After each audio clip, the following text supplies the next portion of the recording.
Assalamu alaikum everyone. Hope you all are doing well and studying as well. आज का जो हमारा lecture है उसका टॉपिक है दौरे ग़ुलामी की सहाफ़त की नुमायाँ ख़सूसियात यानी characteristics of journalism before independence. हम लोगों ने अपना जो हमारा लास्ट लेक्चर था उसकी समरी थोड़ी सी मैं आप लोगों को बता देती हूँ। हमने उसमें क्या पढ़ा था। उसमें हम लोगों ने पढ़ा था कि किस तरह दुनिया में ख़बर नवीसी का आगाज़ हुआ।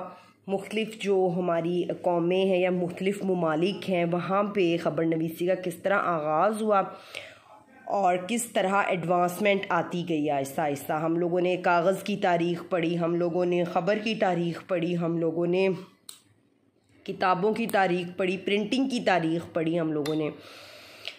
तो फिर हम लोगों ने स्पेसिफ़िकली अमेरिका, पहले हम लोगों ने ब्रिटेन की यूरोप में पढ़ा था ख़बर नवीसी का आगाज़, फिर बरतानिया में, फिर अमेरिका में हम लोगों ने ये पढ़ा था कि जो अमेरिका की सहाफ़त है वो दौरे ग़ुलामी से पहले की, आज़ादी से पहले की और आज़ादी के बाद की जो है सहाफ़त वो दो हिस्सों पे मुश्तमिल है।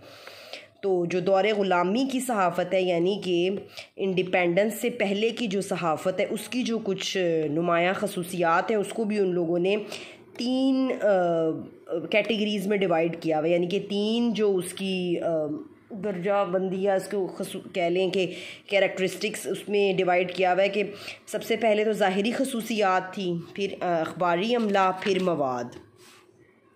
अच्छा, इसकी जो ज़ाहिरी ख़सूसियात थी उसमें साइज़ हो गया, हेडलाइंस हैं, न्यूज़पेपर स्टाफ है, एडिटर है, ऑनररी कॉरेस्पॉन्डेंट्स थे, मैटर यानी मवाद,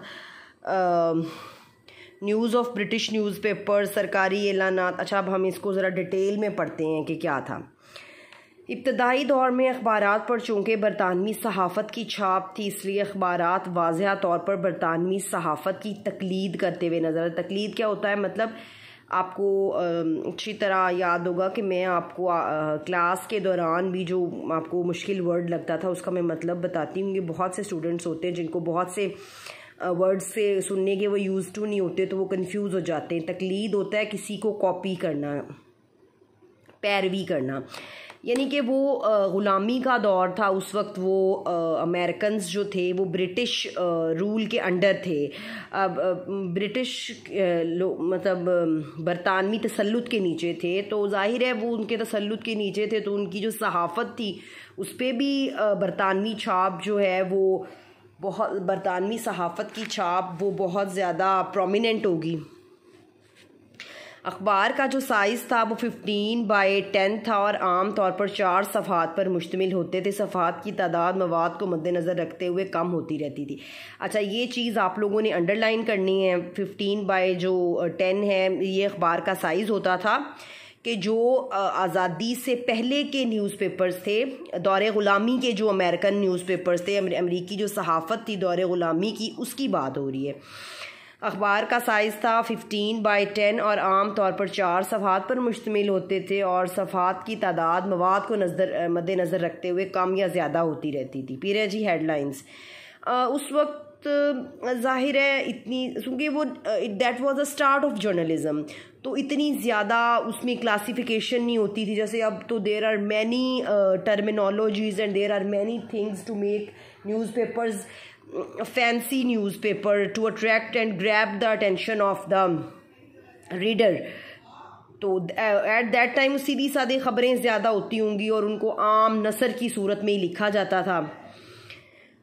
जिसलिए ज़ाहिर है उस वक्त इंसान ने इस चीज़ पे अभी काम करना शुरू किया था, अभी वो माहिर नहीं बना था, तो अभी आहिस्ता आहिस्ता चीज़ें इन्वेंट होना शुरू हुई। सुर्खियाँ, हेडलाइंस, फिर सब हेडलाइंस, फिर टिकर्स, फिर जो है वो आहिस्ता आहिस्ता चीज़ें जो हैं बैनर हेडलाइंस। अब तो बहुत देर are thousand of terminologies and thousand of tactics use किए जाते हैं to grab the attention of the reader, किसी तरह वो अटेंशन उनकी सीख करें, चाहे वो खबरें सुर्खियाँ झूठी क्यों ना उनको बनानी पड़ें।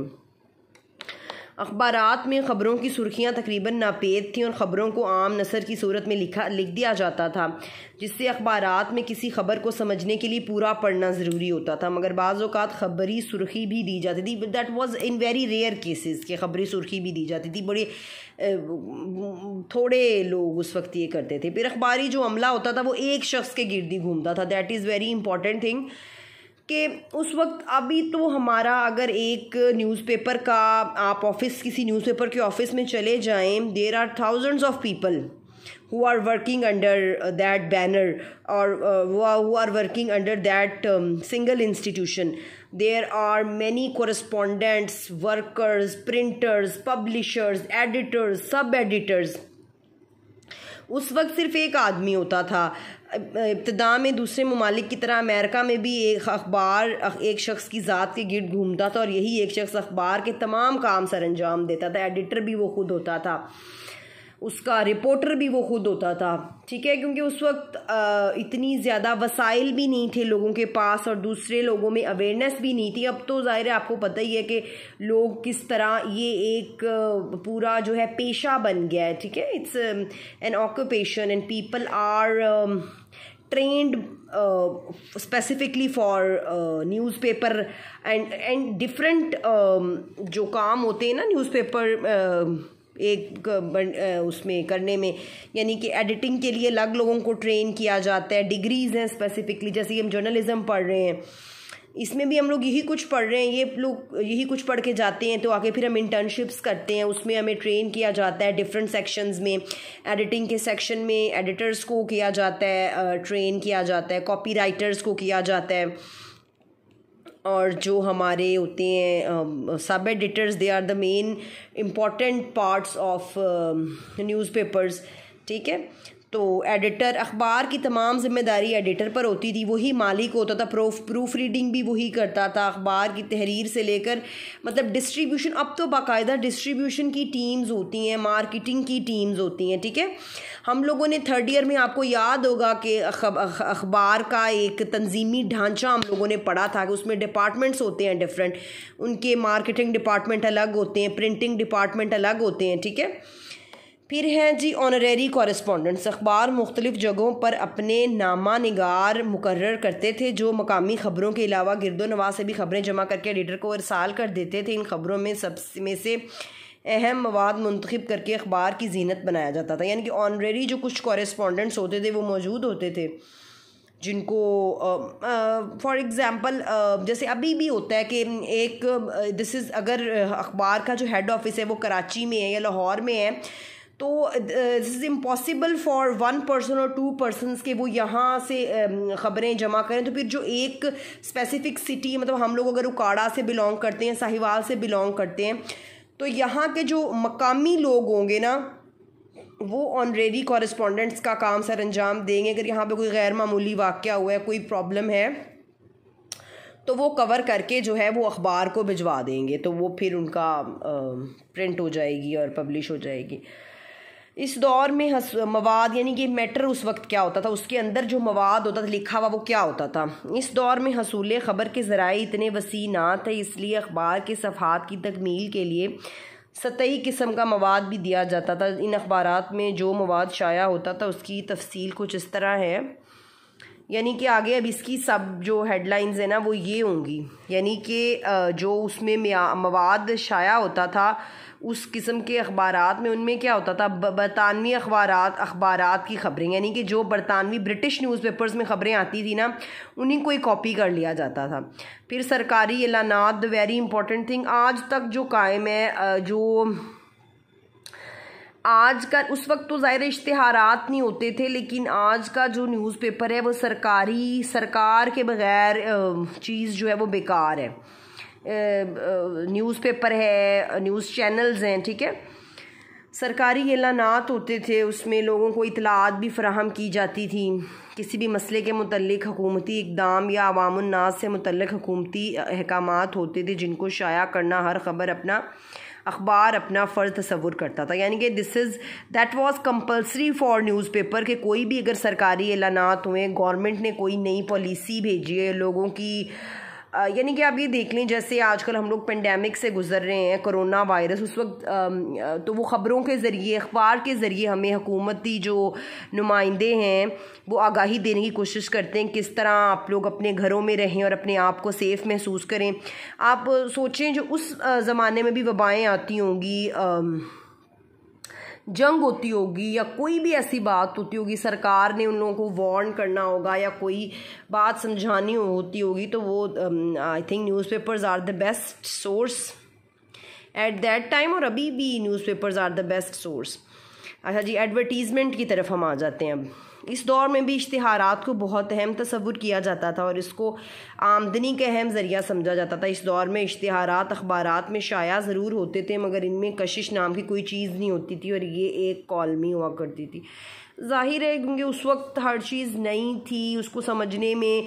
अभी आजकल तो एडवर्टीज़मेंट्स ही इतनी ग्लैमरस होती हैं कि अखबार का जो पहला पेज ही होता है उस पर बड़ी रंग बिरंगी एडवर्टीज़मेंट्स होती हैं जो आई कैचिंग उसमें होती हैं, मॉडल्स होती हैं, और वो ऑफ़र्स अक्सर मोबाइल फ़ोन की एड्स होती हैं वहाँ पे। फिर है न्यूज़ क्रिटिसिज्म। इस दौर में इदाराती सफ़े का कोई वजूद नहीं था। एडिटोरियल पेज, आपको याद होगा हमने 3rd ईयर में पढ़ा था, हमारा एडिटोरियल पेज में क्या क्या होता है। उसमें हमारे एडिटोरियल होते हैं, कॉलम होते हैं, ठीक है। इसलिए अहम ख़बरों पर एडिटर ख़बर के आखिर में ख़ुद ही तबसरा कर देता था और यूँ इतलात के साथ साथ तबसरा और तज्ज़िया भी पेश किया जाता था। यानी उस वक्त ये होता था कि अभी तो एक स्पेसिफिक जो टॉपिक, हॉट टॉपिक होता है, जैसे फॉर एग्ज़ाम्पल आजकल कोरोना वायरस चल रहा है, या आप वो चीनी का बहरान चल रहा है, या गंदम की वो महंगाई के मुतालिक चल रहा है, तो उसमें, या कोई और भी बहुत से पॉलिटिकल हमारे प्रॉब्लम्स हैं, तो वो ख़बरें ही आजकल तो इतनी ज़्यादा होती हैं कि ख़बरें अलग दी जाती हैं और फिर उन पर जो तज्ज़िया और तबसरा है वो एडिटोरियल पेज पे किया जाता है। फिर हैं जी सियासी मौज़ूआत। सियासी मौजू नहीं होगा तो अखबार नहीं होगा। मोस्ट इम्पॉर्टेंट और चटपटा उसमें जो मसाला होता है वो सियासी ख़बरें ही होती हैं। फिर हैं जी इकोनॉमिक सब्जेक्ट्स। मुआशी मसला इंसान का बुनियादी मसला है। गिरदो पेश के बारे में मालूमात हासिल करने से ज़्यादा इसे पहले अपने मुआशी हालत बेहतर बनाने की फ़िक्र होती है। बरतानिया के ग़ुलाम अमरीकी अवाम को जो मुआशी मसाइल दरपेश होते थे उनको अखबारात में मौजू बनाया जाता था। अभी भी है, हम लोग बहुत ज़्यादा पढ़ते हैं। जैसे मैं आप लोगों को अभी के न्यूज़पेपर की मिसाल इसलिए दे रही हूँ कि मैं आप लोगों को अच्छी तरह याद होगा कि मैं आपको क्लास में भी बहुत ज़्यादा इम्फसाइज़ इस बात पे करती थी कि आप लोग न्यूज़पेपर ज़रूर पढ़ा करें। आप लोग ये जो चीज़ें बुक्स में हम पढ़ते हैं इनकी समझ नहीं आती है until unless we practically practice उसकी चीज़ को प्रैक्टिकली हम देखेंगे ना। कॉलम है, ये फीचर है, इस तरह जब तक ये हेडलाइन है, ये सब हेडलाइन है, ये ख़बर जो है ये पॉलिटिकल है, ये इकोनॉमिक न्यूज़ है, ठीक है। आप अच्छी तरह अखबार में, इसीलिए आपको अभी आजकल की अखबारों का दे रही हूँ हवाला, ताकि आप लोग कंफ्यूज ना हो और आप लोगों को ऐसे ना लगे कि मैं कोई एलियन या हवा में बातें कर रही हूँ, ठीक है। अदबी मवाद उस वक्त बहुत ज़्यादा होता था। अदब से ताल्लुक़ रखने वाले बहुत शेर व शायरी भी होती थी उस ज़माने में ना। अखबारात में शेर व शायरी बहुत ज़्यादा होती थी। स्टूडेंट्स, अब इंशाल्लाह नेक्स्ट जो हमारा लेक्चर होगा उसमें हम आज़ादी के बाद की सहाफ़त पढ़ेंगे। मैं आपको मेरे वे ऑफ टीचिंग का पता ही है कि मैं एक टाइम पे एक टॉपिक क्यों कवर करती हूँ, ताकि आप लोग कंफ्यूज ना हो जाएं। आप लोग इसी को ही बार बार, मैंने आपको टॉपिक पढ़ाया है, आप उसको अच्छी तरह रिपीट करें, पढ़ें, उसको लिख के देखें और फिर नेक्स्ट अपने लेक्चर की तरफ ध्यान दें। क्योंकि अगर एकदम आपको 2-3 टॉपिक्स इकट्ठे पढ़ा दिए जाएंगे तो कैसे कवर करेंगे आप लोग, और वो कन्फ्यूजन में आप सारा मिक्स हो जाएगा मटेरियल। चलें, till then take care of yourselves. Okay, अल्लाह हाफिज़।